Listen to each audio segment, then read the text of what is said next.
Hello good morning friends. ఈరోజు మా tiffin వచ్చేసి మినపరొట్టి చాయ్. ఇంతేనండి. మీరైతే మార్నింగ్ ఏం టిఫిన్ చేశారో కామెంట్ బాక్స్లో తెలపండి ఫ్రెండ్స్. నేనైతే మినపరొట్టి చేసినాను. దీన్నే దిబ్బరొట్టి అని కూడా అంటారు. దిబ్బరొట్టి అంటే ఏం లేదండి, మనము దోశలు వేసుకుంటాం కదండి, కాకపోతే ఈ మినపరుబ్బులోని రవ్వ వేసుకుని దల్చరగా వేసుకుంటే ఇదే మినపరొట్టి అవుతుంది. నేనైతే దీనికి చట్నీ చేయలేదండి.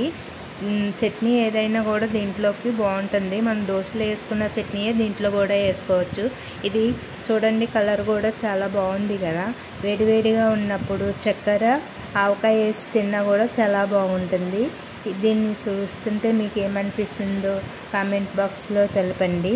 అలాగే మా వీడియో మీకు నచ్చినట్లయితే లైక్ చేయండి, షేర్ చేయండి, సబ్స్క్రైబ్ చేయండి.